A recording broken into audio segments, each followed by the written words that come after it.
Au nom du Père et du Fils et du Saint-Esprit. Amen.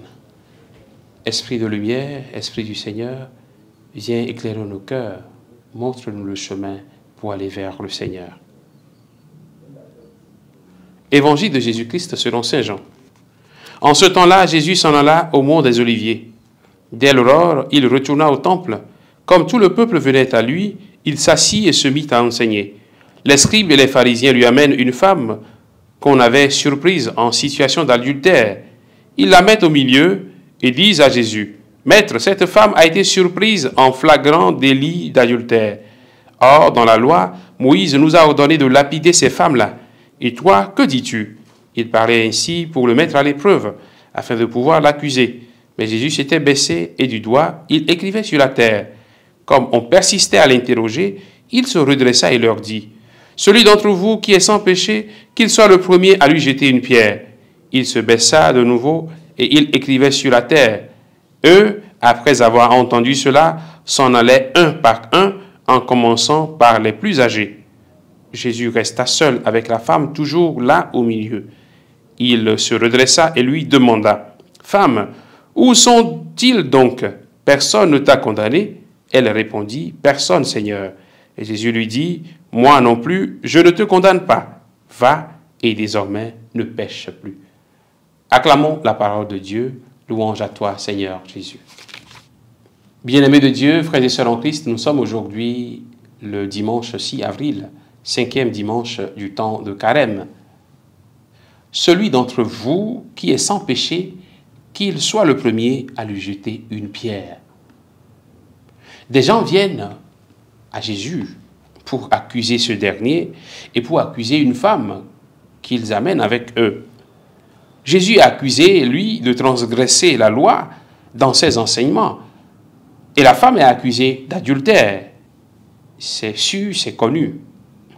Il fallait juste que Jésus tombe dans leur piège pour l'accuser et avoir les arguments pour le condamner et condamner aussi cette femme-là. Les paroles de Jésus envers les accusateurs mettent chacun face à lui-même. Et nous, que faisons-nous?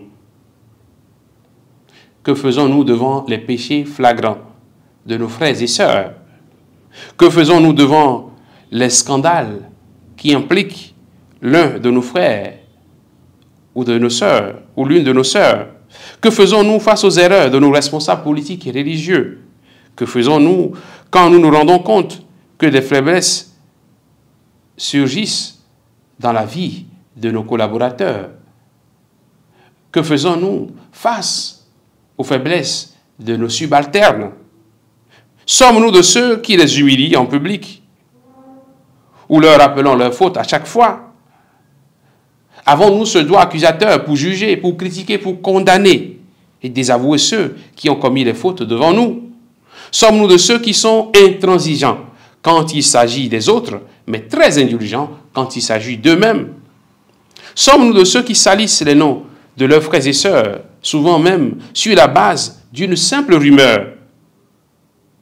Sommes-nous de ceux qui classent les gens dans notre cœur entre les bons d'un côté et les mauvais d'un autre? Où sommes-nous exactement? Je pense par exemple à cette fille enceinte, rejetée, jugée, critiquée, abandonnée de sa famille et de ses proches, alors qu'elle a été violée.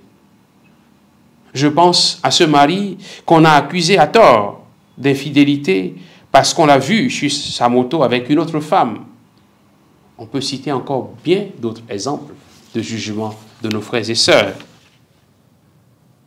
Ou bien sommes-nous plutôt de ceux qui sont comme Jésus, qui ne condamnent pas, mais qui encouragent à prendre confiance en soi et à faire un nouveau chemin vers la conversion? Sommes-nous de ceux qui encourageons les frères tout en les corrigeant, mais qui leur donnent encore une chance pour se relever? Le Seigneur nous invite à ne pas condamner, puisque nous sommes tous pécheurs et nous avons besoin de la miséricorde de Dieu. Le Seigneur nous invite à ne pas juger, puisque nous avons péché nous également. Que le Seigneur nous donne la grâce de la miséricorde pour tendre la main à nos frères qui sont tombés, pour les relever et non pas les condamner et les plonger davantage dans leurs fautes. Que le Seigneur nous bénisse en ce jour, qui nous donne la force d'aller de l'avant, qui nous donne la force de sa miséricorde, afin que nous devenions miséricordieux comme lui est miséricordieux. Qui nous bénisse au nom du Père et du Fils et du Saint-Esprit. Amen.